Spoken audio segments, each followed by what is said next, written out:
अस्सलामुअलैकुम pre ninth. उम्मीद है आप सब खैरियत से होंगे और अपना भी ख्याल रख रहे होंगे, दूसरों का भी रख रहे होंगे।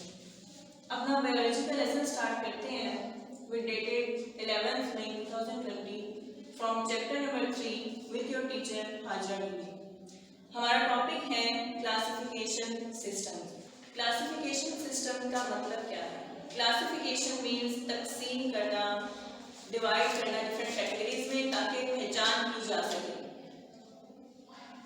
दुनिया में जितने भी जानदार आबाद हैं, जितनी भी लाइफ की फॉर्म्स हैं, उनको क्लासिफाई करने के लिए 3 मेजर सिस्टम हैं।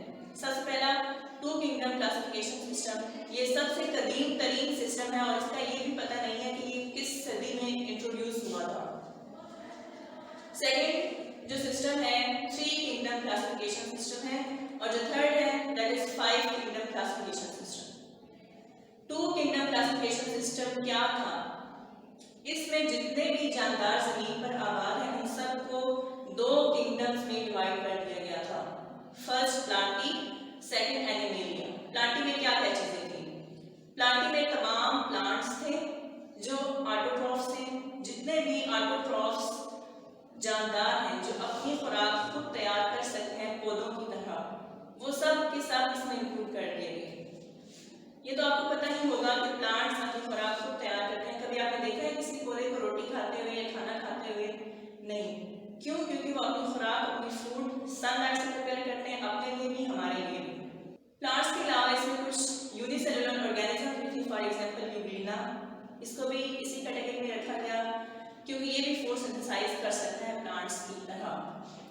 एनिमेलिया में हेटेरोट्रॉफ्स थे। हेटेरोट्रॉफ्स जो अपनी खुराक खुद तैयार नहीं कर सकते, फॉर एग्जांपल मैं, आप, बाकी जितने भी एनिमल्स हैं, बर्ड्स हैं, जो कि प्लांट्स को खाते हैं, दूसरे एनिमल्स को खाते हैं एज अ फूड। हेटेरोट्रॉफ्स में क्या क्या चीजें इंक्लूडेड थी? बैक्टीरिया जो कि जरासीम है, फंजाई, इसकी एग्जांपल आपको फफूंदी की शक्ल में नजर आती है जो ब्रेड पर या रोटी पर लग जाती है, एनिमल्स। ये 3 मेजर इसके एग्जांपल्स हैं। बट इसमें कुछ इश्यूज थे। पहला इश्यू क्या था कि यूग्लिना को प्लांटी किंगडम में क्यों रखा गया? यूग्लिना अगरचे रोशनी होता है तो ये अपनी खुराक खुद तैयार कर लेता है सनलाइट से, लेकिन जब ये अंधेरे में होता है तो ये बैक्टीरिया की तरह दूसरे माइक्रो ऑर्गेनिज्म को खा के गुजारा करता है। जब ये अंधेरे में होता है यूग्लिना, तब ये अपनी खुराक खुद तैयार नहीं कर सकता। सो ये एक कंट्रोवर्सी थी। सेकेंड जो ऑब्जेक्शन थी, इसमें प्रोकैरियोट्स और यूकैरियोट्स का कोई फर्क नहीं किया गया। जिनमें प्रोकैरियोट्स जिनमें प्रॉपर न्यूक्लियस होता है, यूकैरियोट्स जिनमें प्रॉपर न्यूक्लियस होता है और प्रोकैरियोट्स जिनमें प्रॉपर न्यूक्लियस नहीं होता। काफी जमाने तक ये सिस्टम चलता रहा। स्टूडेंट्स इसको पढ़ते थे, समझते थे और ये सिलेबस का पार्ट होता था। फिर इसके बाद 3 किंगडम क्लासिफिकेशन सिस्टम आया। ये 1866 में आया था और इसको इंट्रोड्यूस किसने किया था? अर्नस्ट हैकेल ने। ये सारी इंफॉर्मेशन आपकी बुक में दी हुई है और स्पेशली ये डेट और साइंटिस्ट का नेम आपने एमसीक्यूज के लिए लाजमी याद रखना है। एमसीक्यूज में आ सकते हैं। इसमें ये वाला इश्यू सॉल्व किया गया यूग्लिना का और यूग्लिना को एक अलग से किंगडम बना के उसमें रखा गया, दैट वाज प्रोटिस्टा। यूग्लिना के साथ बैक्टीरिया को भी इसी ही किंगडम में रखा गया, दैट वाज किंगडम प्रोटिस्टा। इसके अलावा किंगडम प्लांटी उसी तरह से थी, किंगडम एनिमेलिया उसी ही तरह से थी, लेकिन इस पर भी साइंटिस्ट को ऑब्जेक्शन होने लगी। ऑब्जेक्शन क्या थी? फंजाई को भी यहाँ प्लांट्स में रखा गया था किंगडम प्लांटी में, हालांकि फंजाई प्लांट्स नहीं है। दूसरा ऑब्जेक्शन ये था कि इसमें प्रोकैरियोट्स और यूकैरियोट्स में अगेन कोई डिफरेंस नहीं किया गया। काफी अरसे तक ये सिस्टम चलता रहा। फिर 1937 में अगला सिस्टम आया जो ई चेटोन ने इंट्रोड्यूस करवाया। फिर इसमें कुछ और चेंजिंग्स आई, फिर कुछ और चेंजिंग्स आई और ये जो डेट्स और साइंटिस्ट के नेम्स हैं बुक में दिए हुए हैं, आपने एमसीक्यूज के लिए इसको लाजमी याद करना है।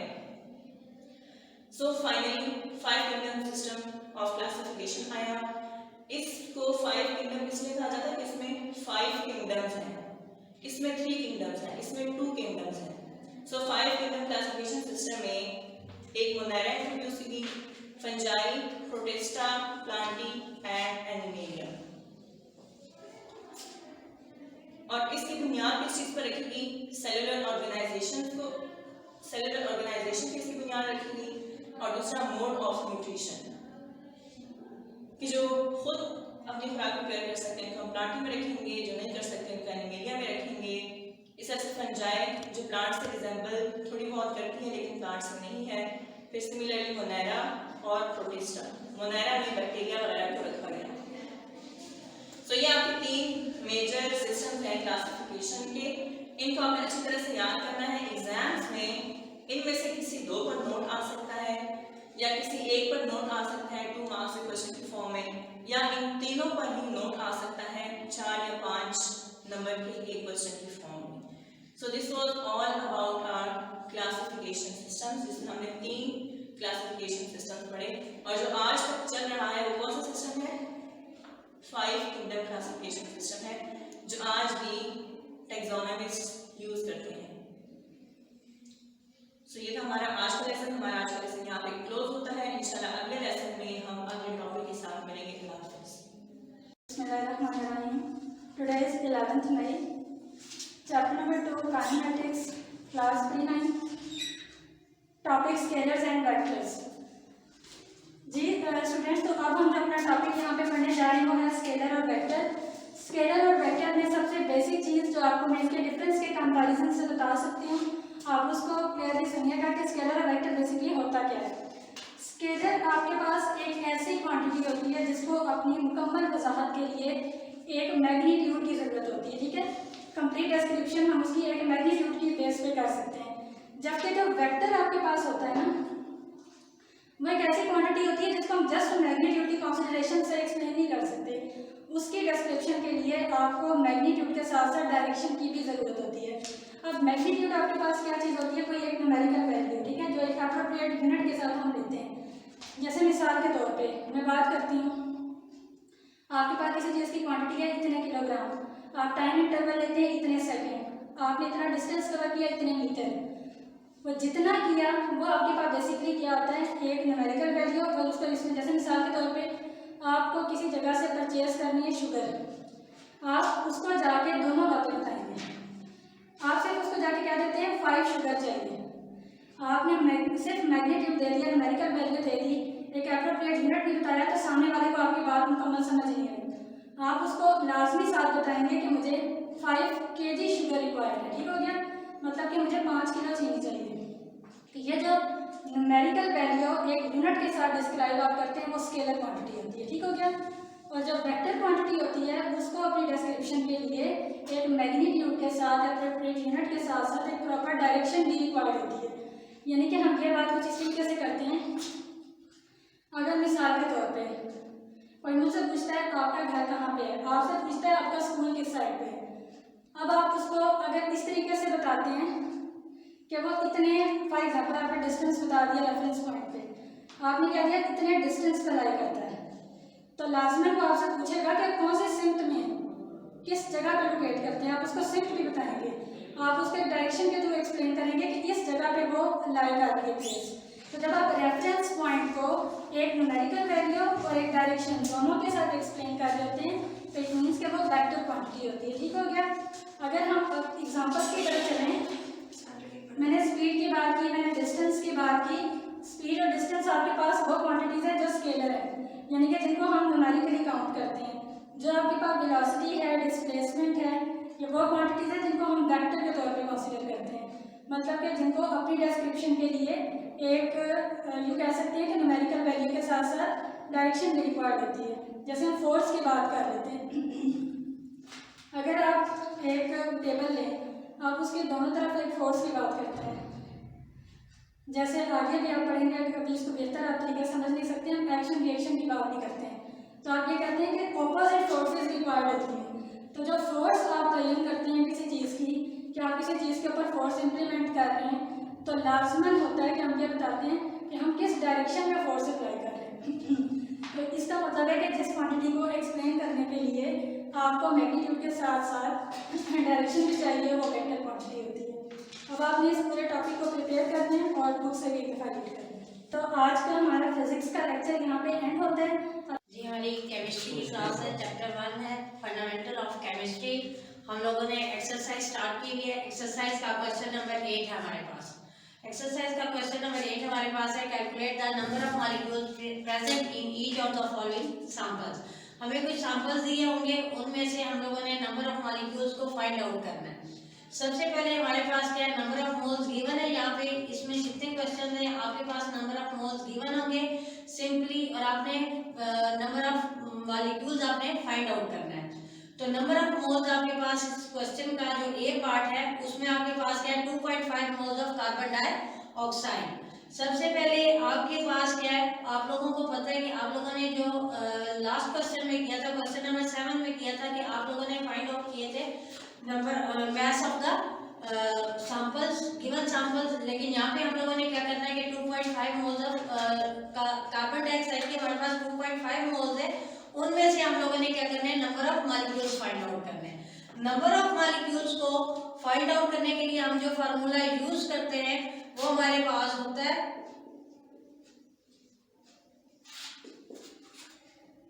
Number of moles multiply by Avogadro's number. अब आपके पास यहाँ पे आपके पास नंबर ऑफ मोल्स क्या है, गिवन है, ठीक है। तो जब आप लोग फार्मूला लिखोगे तो फार्मूले के मुताबिक सबसे पहले इसको अटेम्प्ट करने के लिए आपने इसका डाटा लिखना है। डाटा में आप लोगों ने क्या करना है, डाटा लिखना है। डाटा आपके पास क्या है, नंबर ऑफ मोल्स गिवन है आपके पास, वो आपके पास कितने गिवन है, 2.5 मोल्स गिवन है। क्लियर। आपने फाइंड आउट क्या करना है,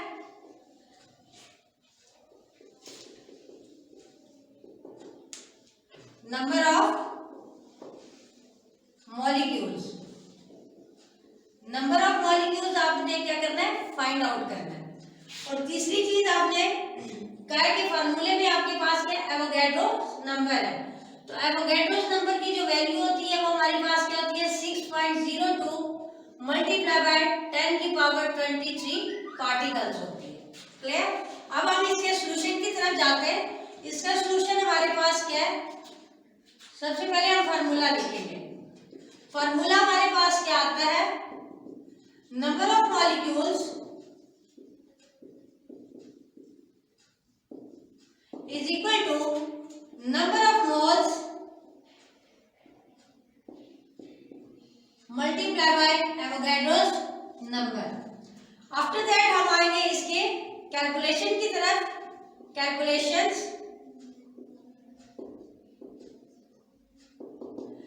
number of molecules is equal to number of moles multiply by Avogadro's number. अब आपके पास नंबर ऑफ मोल्स कितने, 2.5 moles multiply by 6.02 multiply by 10 की पावर 23 आ जाएगा। इनको आपस में आप लोग मल्टीप्लाई करोगे तो आपके पास जो आंसर आएगा 1.5 मल्टीप्लाई बाय 10 की पावर 24। इट्स मीन कि आपके पास जो 2.5 मोल्स ऑफ कार्बन डाइऑक्साइड है उसमें आपके पास जो नंबर ऑफ मोल्स मॉलिक्यूल्स है वो कितने, 1.5 मल्टीप्लाई बाय 10 की पावर 24। रिजल्ट में आपने क्या लिखना है,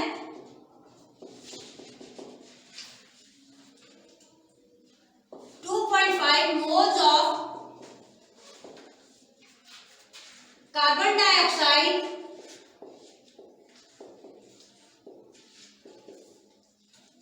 contain 1.5 multiply by 10 की पावर 24 molecules।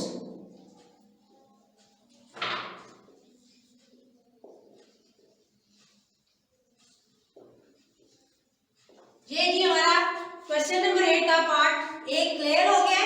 लेकिन यहाँ पे आप लोग देखें, अगर आप लोगों को बस समटाइम्स आपको क्या होता है कि नंबर ऑफ मोल्स नहीं गिवन होते, मैथ्स गिवन होता है या आपके पास मैथ्स गिवन होगा, उसमें से आपने क्या निकालना है, नंबर ऑफ मोल्स को पहले फाइंड आउट करोगे।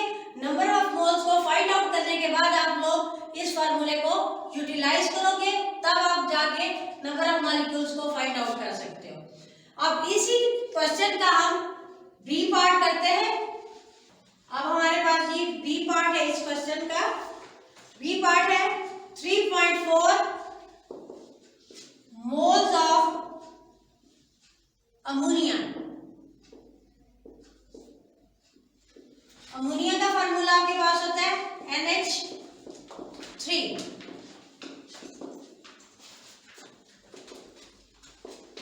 आंसर, सबसे पहले हम इसका डाटा लेंगे। डाटा में आपके पास क्या है, नंबर ऑफ मोल्स कितने गिवन है आपके पास,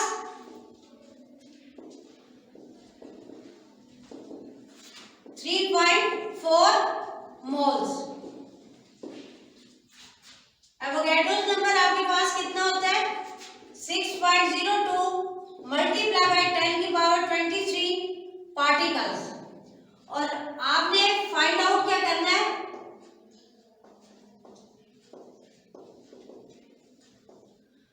number of molecules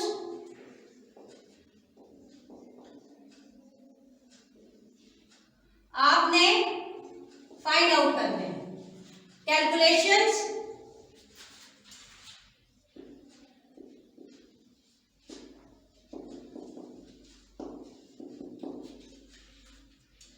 number of molecules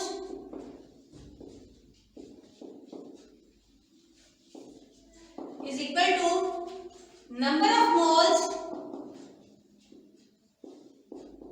multiplied by Avogadro's number।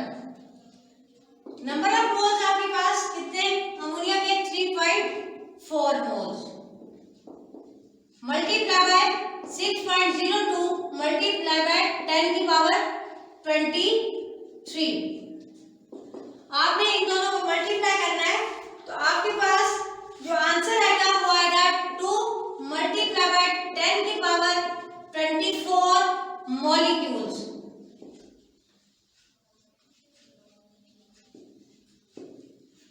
Last में आपने रिजल्ट लिखना है। रिजल्ट आपके पास क्या है, 3.4 moles of ammonia contain 2 multiplied by 10⁻24 molecules।